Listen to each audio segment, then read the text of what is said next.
नमस्कार दोस्तों, मेरा नाम निहाल सिंह ठाकुर है और स्वागत करता हूं आप सभी का आपके अपने प्लेटफॉर्म डीटीएल पर। थंबनेल पर देखकर आपको अंदाजा लग ही गया होगा कि आप इस वीडियो में हम किस बारे में चर्चा करने वाले हैं। क्या इंडिया भी 6th जनरेशन एयरक्राफ्ट बनाने वाला है, या फिर अगर हमने बनाने शुरू कर दिए तो हमारी पोजीशन क्या है करंटली? क्या कारण है कि इस टॉपिक को हम डिस्कस कर रहे हैं? कौन कौन सी जनरेशन होती है एयरक्राफ्ट की, उनकी क्या क्या विशेषताएं होती है, सारी चीजें इस वीडियो में हम डिटेल से डिस्कस करेंगे। कोशिश करिएगा आप वीडियो को एंड तक देखें, आपको काफी इंपॉर्टेंट इनपुट्स यहां से जानने को मिलेंगे। चलिए वीडियो को शुरू करते हैं और सबसे पहले इसका कॉन्टेक्स्ट देखते हैं। तो अभी पिछले 2-4 दिन पहले क्या हुआ था, चाइना के अंदर एक एयरक्राफ्ट बहुत ज्यादा वायरल हो रहा था, उसका वीडियो काफी वायरल हो रहा था। मिस्टीरियस वीडियो था, मिस्टीरियस एयरक्राफ्ट कहा जा रहा है उसको। ऐसा माना जा रहा है कि वो चाइना के द्वारा डेवलप किया गया उसका 6th जनरेशन जो आपका एयरक्राफ्ट है। तो 6th जनरेशन एयरक्राफ्ट क्या होता है ये भी इस वीडियो में हम देखेंगे। तो क्या इंडिया के पास भी इसी तरह का एयरक्राफ्ट है क्या, या फिर है तो डेवलपमेंट के किस स्टेज तक हम जा चुके हैं, सारी चीजें इस वीडियो में डिस्कस करेंगे। यहाँ पर कॉन्टेक्स्ट मैंने आपको ऑलरेडी बता दिया है कि चाइना का एक 6th जनरेशन एयरक्राफ्ट का वीडियो ऐसा बोला गया लोगों के द्वारा सोशल मीडिया पर कि चाइना का 6th जनरेशन का क्या है, एयरक्राफ्ट है ना। तो उससे रिलेटेड कई सारे वीडियो सोशल मीडिया पर वायरल हो रहे थे, इस वजह से ये वाला टॉपिक क्या है फिर से चर्चा में आ गया है। तो हम देख लेते हैं कि सारी जनरेशन कहां से स्टार्ट होती है और अभी हम कौन सी जनरेशन के डेवलपमेंट पे हैं। तो सबसे पहले हम देखते हैं फर्स्ट जनरेशन के एयरक्राफ्ट। इस जनरेशन का अगर हम टाइम पीरियड देखें तो यहां पर आप देखिए इसका टाइम पीरियड 1943 से लेकर 1955 तक माना जाता है। इसके कुछ फीचर्स की यदि हम बात करें तो इसकी फीचर्स है सबसोनिक स्पीड। सबसोनिक स्पीड का मतलब होता है साउंड की स्पीड से कम, है ना। तो साउंड की स्पीड से भी कम इनका क्या होता है, स्पीड होती है। तो साउंड की स्पीड कितनी होती है ये आपको मुझे कमेंट में लिखकर बताना है कि साउंड की स्पीड कितनी होती है। इसमें बेसिक एवियोनिक्स होते हैं, जो एवियोनिक्स से रिलेटेड फीचर्स होते हैं। एवियोनिक्स का मतलब होता है कंप्यूटर या फिर उससे रिलेटेड टेक्नोलॉजीज का एयरक्राफ्ट को मैनेज करने में इस्तेमाल। तो एवियोनिक्स इसमें काफी बेसिक होते हैं क्योंकि बहुत पुरानी टेक्नोलॉजी है। उसके बाद अनगाइडेड वेपन्स होते हैं, इनमें दूर बैठकर क्या मतलब आपके जो वेपन है, आपका जो पायलट है वो इनको गाइड करके दूसरे एयरक्राफ्ट को, जो आपका एनिमी एयरक्राफ्ट है उसको अटैक नहीं कर सकता था बियॉन्ड विजुअल रेंज जाकर, है ना। तो काफी बेसिक टेक्नोलॉजी हुआ करती थी। उसके बाद स्ट्रेट और स्वेप्ट विंग्स, इस तरह के जो एयरक्राफ्ट होते थे उनके जो विंग्स होते हैं काफी स्ट्रेट होते थे, ये इनकी कुछ खासियत होती थी। एग्जाम्पल में आप देखो एक एयरक्राफ्ट यहाँ पर मैंने मेंशन कर रखा है, मेसरश्मिट ME-262, ये एग्जांपल है आपका फर्स्ट जनरेशन एयरक्राफ्ट का। इसके अलावा मिग 15 और हॉकर हंटर भी यहाँ पर क्या है, फर्स्ट जनरेशन के कुछ एग्जांपल्स हैं। आगे देखते हैं सेकंड जनरेशन। तो सेकंड जनरेशन 1955 से लेकर 1970 तक मानी जाती है। इसके की फीचर्स में अगर देखें तो अभी क्या हो गए, सुपरसोनिक स्पीड हो गई है। पहले क्या थी, सबसोनिक स्पीड यानी कि साउंड की स्पीड से कम है। सुपरसोनिक स्पीड मतलब साउंड की स्पीड के बराबर इन एयरक्राफ्ट की भी स्पीड होती थी। आप कमेंट में बताइएगा कि साउंड की स्पीड कितने किलोमीटर पर आवर होती है। इसमें आफ्टर बर्नर्स भी लगे होते थे। उसके अलावा रडार सिस्टम यहाँ पर क्या हुआ था, एक तरीके से इंट्रोड्यूस हो गया था। पहले फर्स्ट जनरेशन में रडार सिस्टम नहीं हुआ करता था। और इसके अलावा सेमी एक्टिव गाइडेड मिसाइल्स यहां पर लगाए जा सकते थे। ये क्या है, आपके कुछ एग्जांपल्स है, जैसे MiG 21, F104 star fighter, Sukhoi Su-9, ये क्या है, इसके कुछ एग्जांपल है। यहाँ पर सुखोई 9 का यहाँ पर आपका क्या लगा है, फोटो लगा हुआ है। तो ये क्या थी, सेकंड जनरेशन ऑफ एयरक्राफ्ट थी। उसके बाद तीसरी जनरेशन यदि हम देखें तो उसमें यहाँ पर आपके 1960 से लेकर 1970 तक इसका टाइम पीरियड माना जाता है। इसके की फीचर्स में यदि देखें तो मल्टी रोल इसकी कैपेबिलिटीज, अब इसकी कैपेबिलिटीज और ज्यादा बन रही है। जैसे जैसे जनरेशन बढ़ेगी ऑब्वियस है कि इनमें एडवांसमेंट काफी आता जाएगा, टेक्नोलॉजिकल एस्पेक्ट इनका काफी इंप्रूव हो जाएगा। इसमें दूसरी चीज है बियॉन्ड विजुअल रेंज कॉम्बैट, यानी कि कई बार क्या होता है बियॉन्ड विजुअल रेंज कॉम्बैट का मतलब ये होता है कि जो पायलट होता है, जो इन एयरक्राफ्ट में बैठा होता है, वो उसको दिखाई ना देने वाले एयरक्राफ्ट को भी क्या करता है, उड़ा सकता है। ऐसी इनमें कैपेबिलिटीज होती है, ऐसे इनमें सिस्टम्स लगे होते हैं। तो ये ऐसा माना जाता है। उसके बाद इंटीग्रेटेड एयर फ्रेम्स इसमें लगे होते हैं और साथ में जो रडार्स है वो और ज्यादा क्या हो गए थे, अभी एडवांस हो गए थे। रडार का मतलब क्या है आप मुझे कमेंट में बताइएगा। काफी बेसिक टेक्नोलॉजी है और आजकल इसके बिना कोई भी काम नहीं होता है।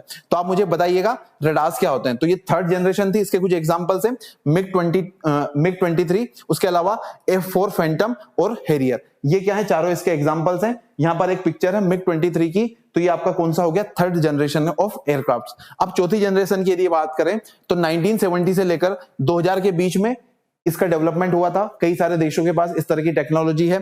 इसमें आप देखो, अगर इसके कुछ फीचर्स देखें तो इसमें मल्टी रोल फाइटर्स आपके आते हैं, साथ में fly by fire control system, है ना। तो fly by fire control system काफी एडवांस टेक्नोलॉजी है, इसमें डिटेल में हम नहीं जाएंगे। उसके बाद हेड्स अप डिस्प्लेस और साथ में initial steel features. Steel features का मतलब क्या होता है? स्टील फीचर का मतलब होता है कि ऐसा कोई भी एयरक्राफ्ट जो क्या है आपके रडार सिस्टम की पकड़ में ना आए, रडार को भी वो बाईपास कर देता हो, ऐसी टेक्नोलॉजीज 4th जनरेशन पे आने लग गई थी।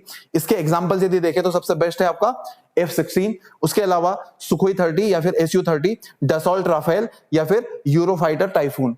तो आप बताइए, हमने आपके जो फ्रांस कंट्री है, फ्रांस से हमने कुछ एयरक्राफ्ट लिए हैं, वो कौन सी कंपनी के एयरक्राफ्ट है? काफी इंपॉर्टेंट है। यहाँ पर कुछ एग्जांपल है आपका F-16 का, जो कि 4th जनरेशन का क्या है एयरक्राफ्ट है। ये किस देश का है आपको बताना, F-16 किस देश का है कमेंट में, और साथ में इंडिया के ने जो हमने फ्रांस से खरीदा है वो कौन सी कंपनी का है, 4th जनरेशन एयरक्राफ्ट है। उसके बाद आगे यदि बढ़े 5th जनरेशन, तो 2000 और उससे आगे जितने भी एयरक्राफ्ट बने, मतलब फाइटर जेट्स, उनको हमेशा माना जाता है कि कैपेबिलिटीज के मामले में वो 5th जनरेशन के एयरक्राफ्ट हैं। इनके कुछ फीचर्स हैं, आपकी स्टील्थ डिजाइन होती है इनमें, काफी एडवांस स्टील्थ टेक्नोलॉजी होती है। एडवांस एवियोनिक्स, एवियोनिक्स मैंने आपको पहले मीनिंग बता दिया, कंप्यूटर से रिलेटेड चीजें काफी लाइट हो जाते हैं और कंप्यूटर के ऊपर, कंप्यूटर से दूर बैठकर इनमें काफी चीजें कंट्रोल की जा सकती है, तो इस वजह से इनका वेट भी काफी कम हो जाता है पुरानी जनरेशन की तुलना में। उसके अलावा नेटवर्क सेंट्रिक जो वारफेयर होता है आजकल, आप जानते हो आर्टिफिशियल इंटेलिजेंस, मशीन लर्निंग और इस तरह की जो एडवांस टेक्नोलॉजीज है उनका बहुत ज्यादा इस्तेमाल होता है, तो वहां पर उससे ये लेस होते हैं, उससे इक्विप्ड होते हैं, काफी इंपॉर्टेंट है। डेटा का इनमें बहुत ज्यादा इस्तेमाल हो जाता है और साथ में सुपरसोनिक सस्टेन्ड स्पीड, इनकी स्पीड कैसी हो गई? सुपरसोनिक हो गई। सुपरसोनिक बोलते हैं साउंड की जो स्पीड है उससे 5 गुना ज्यादा, है ना, तो साउंड की स्पीड से भी 5 गुना ज्यादा इनकी स्पीड होती है। कमेंट में आप मुझे बताइएगा कि साउंड की स्पीड कितनी होती है। कुछ एग्जांपल, सबसे पहले F-22 रैप्टर, और उसके बाद F-35 लाइटिंग और सुखोई 57, Su-57, ये क्या है? कुछ एग्जांपल्स हैं। Su-57 यहाँ पर लगा हुआ है। ये कौन कौन सी कंट्रीज के हैं आप मुझे कमेंट में बताइएगा, मैं इंतजार करूंगा। जिसका भी सही जवाब होगा मैं उसको क्या कर दूंगा, लाइक कर दूंगा, तो आपको पता लग जाएगा कि किसने सही आंसर दिया है। चलिए, अब अगला आता है 6th जनरेशन। तो 6th जनरेशन और ज्यादा एडवांस हो गया, इसमें हाइपरसोनिक कैपेबिलिटीज होती है। उसके अलावा सबसे इंपॉर्टेंट चीज, इसमें आर्टिफिशियल इंटेलिजेंस का भी क्या हो गया, इंटीग्रेशन हो गया है। ऑप्शनली मेंड सिस्टम, अब जरूरी नहीं कि पायलट, हो सकता है इसको दूर से बैठकर भी जैसे ड्रोन्स को ऑपरेट किया जाता है वैसे ऑपरेट किया जाता हो। उसके अलावा डायरेक्टेड एनर्जी वेपन्स, तो इसमें कई सारे डायरेक्ट एनर्जी वेपन्स भी कनेक्टेड होते हैं। ये कुछ इसके फीचर्स हैं। एग्जांपल्स में यदि देखें तो टेम्पेस्ट आपका यूके, इटली और जापान, इन तीनों ने मिलकर बनाया है। NAGAD आपका यूएसए का है और बैदी चाइना के द्वारा, ऐसा कहा जा रहा है कि डेवलप किया जा रहा है। अब वो रिसेंटली कौन सा एयरक्राफ्ट था चाइना के द्वारा जो रिलीज किया गया था, जिसकी इमेजेस बार बार आ रही थी और वीडियोस आ रहे थे, उसका मुझे कोई भी आइडिया नहीं है, लेकिन मैंने, अगर वहां पर एक न्यूज आई थी तो हमें पता होना चाहिए कि अलग अलग जो जनरेशन है वो कौन कौन सी है और अभी हम डेवलपमेंट के किस स्टेज में है। अब इंडिया के बारे में थोड़ा सा देख लेते हैं कि हमारे पास कौन सी जनरेशन के हैं। तो अभी इंडिया के द्वारा एक प्लान चला जा रहा है, एक प्रोग्राम चलाया जा रहा है जिसका नाम है एडवांस्ड मीडियम कॉम्बैट एयरक्राफ्ट। तो AMCA को डेवलप करने की बात हो रही है, कुछ इस तरीके का दिखेगा वो AMCA ऐसा माना जा रहा है। ये क्या है? Indian single seat twin engine होगा, इसमें 2 इंजन होंगे और all weather 5th generation stealth multi role combat aircraft, यानी कि 5th जनरेशन का होगा, सारे मौसमों में काम करने वाला होगा, 2 सीटर आपका सिंगल सीटर होगा और साथ में ट्विन इंजन होंगे इसमें। तो इसकी कुछ विशेषताएं आपसे हो सकता है एग्जाम में सीधे सीधे इसके बारे में पूछा जाए, तो ये कुछ बेसिक इसके फंक्शंस होते हैं, है ना। ये किसको मिलेगा? आपका इंडियन एयरफोर्स और जो इंडियन नेवी है उनको अवेलेबल कराया जाएगा जैसे ये बनकर तैयार हो जाएगा उसके बाद। अब इसमें 2 वेरिएंट है, पहला है आपका मार्क 1 वेरिएंट जो है वो 5th जनरेशन का होगा और उसके बाद जो मार्क 2 वेरिएंट है, ऐसा कहा जा रहा है कि उसमें हम 6th जनरेशन में जो एयरक्राफ्ट वाले जो फीचर्स होते हैं वो सारे इसमें क्या करेंगे, इसको लेस बनाएंगे। अब ये जो एयरक्राफ्ट है वो किसके द्वारा डिजाइन किया जा रहा है, तो आपको याद रखना है एरोनॉटिक्स डेवलपमेंट एजेंसी के नाम से एक एजेंसी है जो हमारी मिनिस्ट्री ऑफ डिफेंस के अंदर काम करती है, उनके द्वारा इसको डेवलप किया जा रहा है। दूसरी बात, इस पर्टिकुलर जो AMCA हमारा जो प्रोग्राम है या फिर जो एयरक्राफ्ट है, इसको डेवलप करने के लिए एक स्पेशल पर्पस व्हीकल बनाया गया है, एक अलग से कंपनी बनाई गई है जिसमें आपकी ADA जो हमने ये डिस्कस किया है, आपका एरोनॉटिक्स डेवलपमेंट एजेंसी, उसके अलावा HAL यानी कि हिंदुस्तान एरोनॉटिक्स लिमिटेड और साथ में एक प्राइवेट कंपनी, ये तीनों मिलकर एक स्पेशल पर्पस व्हीकल बनाएंगे जिनका काम होगा AMCA को डेवलप करना। तो ये कुछ बेसिक इसके फैक्ट्स थे इसके रिगार्डिंग। इसके अलावा अभी रिसेंटली यानी कि 2024 के अंदर ही, मार्च 2024 में, इससे रिलेटेड क्या हो जा, जो प्रोजेक्ट है यानी कि जो AMCA प्रोजेक्ट है उसको अप्रूवल मिल गया था, किससे? कैबिनेट कमेटी ऑन सिक्योरिटी, तो हमारे देश की जो कैबिनेट कमेटी है सुरक्षा से रिलेटेड, उनके द्वारा भी इनको अप्रूवल दे दिया गया था। और इसके डेवलपमेंट की स्टार्टिंग जो है, इसका मास प्रोडक्शन है वो 2035 से स्टार्ट हो जाएगा और होपफुली कि 2035 के बाद से ये हमें मिलना स्टार्ट होगा। लेकिन अभी हम कितना पीछे, आप खुद ही देखिए, अभी हमारे पास 5th जनरेशन एयरक्राफ्ट भी नहीं है और अभी चाइना ने 6th जनरेशन बना लिया है। तो वैसे ही हम क्या हो गए, 15-20 साल तो उनसे वैसे ही पीछे चल रहे हैं। तो कभी अगर लड़ाइयां होती है तो हो सकता है कि चाइना के पास एज हो। आप इस बारे में क्या सोचते हैं? हमें और ज्यादा जल्दी से इस पर काम करना चाहिए, सरकार को अपना जो डिफेंस बजट है वो बढ़ाना चाहिए या फिर नहीं बढ़ाना चाहिए? कई सारे क्वेश्चन है जिनको आप यहाँ पर इसको लेकर डिबेट कर सकते हैं। कमेंट में आप बताइए आप इसके बारे में क्या सोचते हैं। क्या वाकई में हम काफी लेट हो चुके हैं इस मामले में, या फिर और हमें ठीक है, अगर लेट हो रहा है तो कोई दिक्कत नहीं, और अभी और समय हम ले सकते हैं इसमें, है ना। उसके अलावा जो AMCA है इसमें कई सारे फीचर्स होंगे जो यहाँ पर आपको दिख रहे होंगे, है ना, जैसे एयर सुप्रीमेसी, ग्राउंड स्ट्राइक का इसमें पावर होगी, और साथ में suppression of energy air defences एक स्पेशल फीचर होगा जिसे हम सीड फीचर के नाम से जानते हैं। वो इसके कुछ स्पेशल क्या होती स्पेशलिटीज होगी, और साथ में इसमें इलेक्ट्रॉनिक वॉरफेयर मिशंस के रिलेटेड भी कुछ टेक्नोलॉजीज होंगी।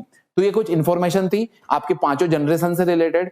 चाइना की न्यूज के बारे में हमने कॉन्टेक्स्ट में देख लिया, और साथ में इंडिया का जो AMCA प्रोजेक्ट है उसके बारे में भी डिटेल से डिस्कस कर लिया।